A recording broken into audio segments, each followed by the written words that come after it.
The Penguin is one of the best shows of the year, a masterclass in directing, world building, film craft, and of course, acting. If you join me,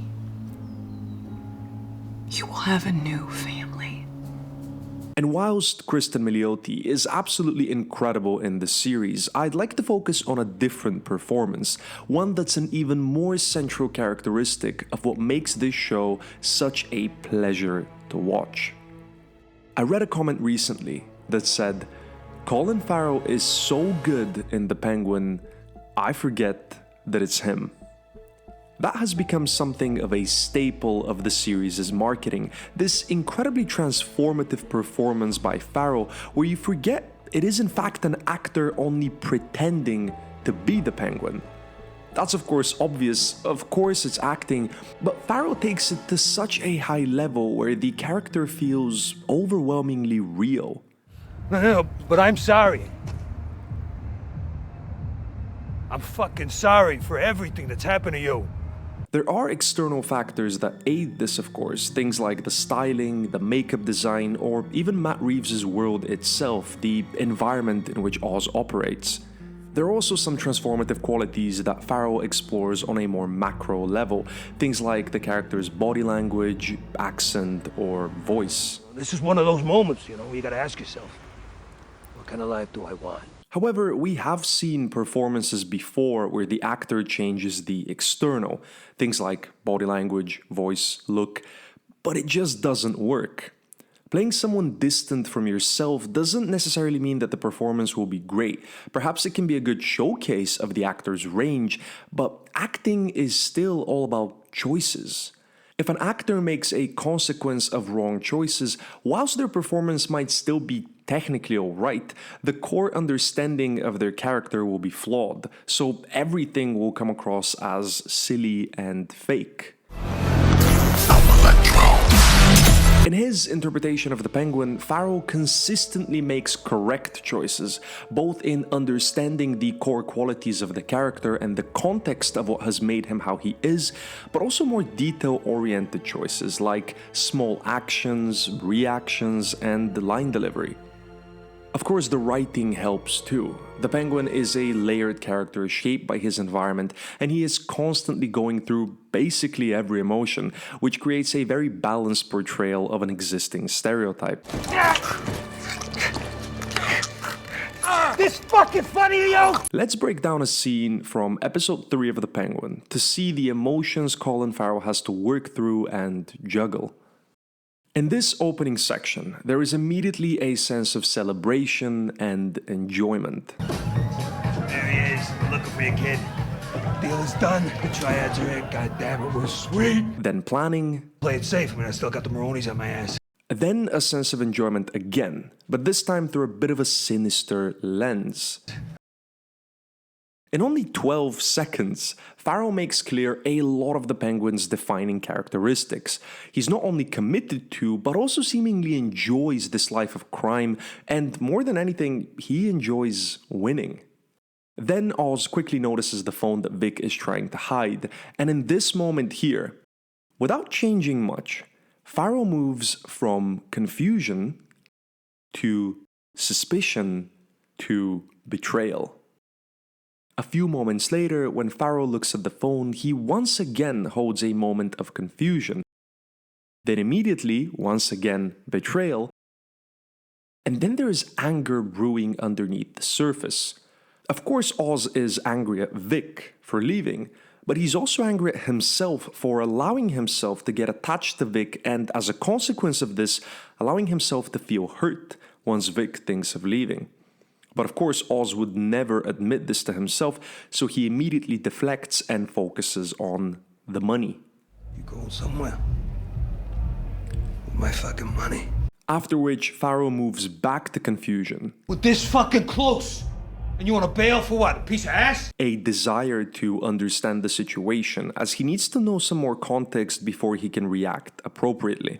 That reaction, this moment here, is the first time that Oz regains control of the situation, as is the first time of many in this scene that Oz begins to manipulate Vic. Well, you're too good for this life. Huh? That it? That's funny coming from you. You wanna go? What are you waiting for? Fucking go. The delivery of this next line is particularly smart. I can't leave. The fuck? You think I'm holding you hostage or something? The what? You're my fucking prisoner? Oz is in pure disbelief, which is ironic because Vic is in fact basically held prisoner as per the context of the meeting. So through this feeling of surprise here, Farrell adds a sense of delusion to the character. The what? You're my fucking prisoner? That it? All this betrayal brings pain to Oz, and the only way for him to deal with the pain is to feel in control, so he does the only thing he knows will surely bring him that. Hey. This is what it feels like. No. Being with me. Then it's manipulation again, but this time through pain and betrayal. What did you have Oz. before I found you, huh, kid? Hey, please. Fucking nothing. That's what? A loser. As we've now established all the key emotions in the scene, Farrell can now allow himself to play around, mix those up, and add additional layers. Farrell's delivery of this particular line is just magnificent. But this is all you feel.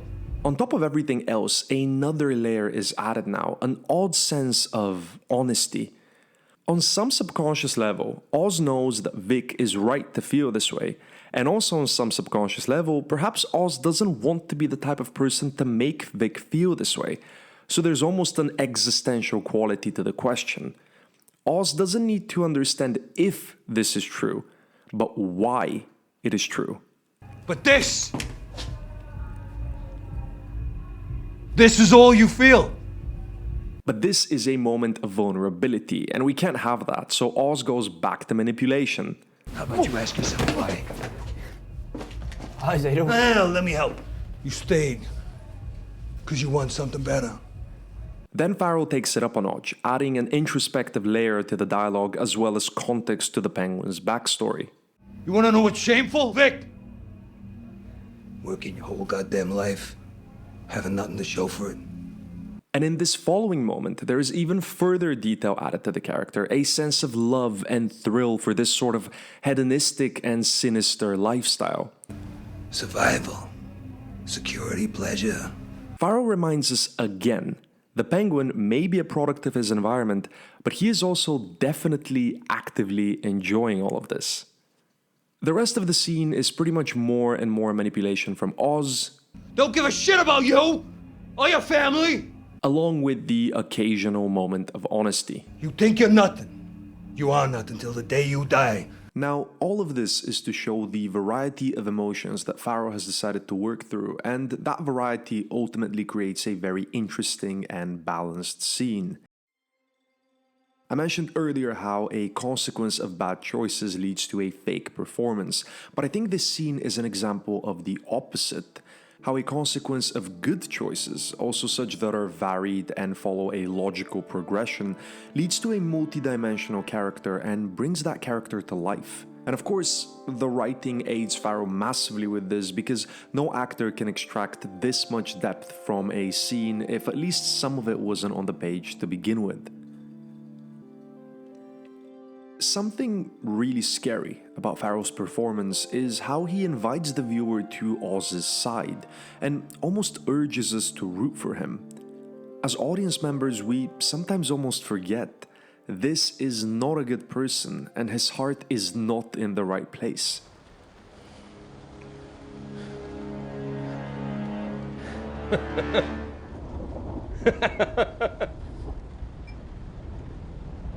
So, how can we care for him? Well, to bring it back full circle, I think the most key reason is that Oz just feels very real. We are humans, and we are empathetic to other humans. So ultimately, I think that's what makes Farrell's performance great in this show. The actor, in this case, is the only one who can play that fine line of showing us a bad person, but also making us care for them. And I think if that wasn't the case, the show wouldn't be nearly as good. So Farrell's performance is not only just incredibly impressive, but also detrimental to the quality of the entire project. And Anna, I thought you were extraordinary. I cried myself to sleep the night that I saw your film, Blonde. I cried myself to sleep, and something to do with the music as well that played at the moment where the shot opens and you just see her ankles at the edge of the bed. It messed me up so bad. Not a joke, but you're welcome to laugh. It's not my place to say what's appropriate laughter or not in this world. I want to thank Peter Chernin. I want to thank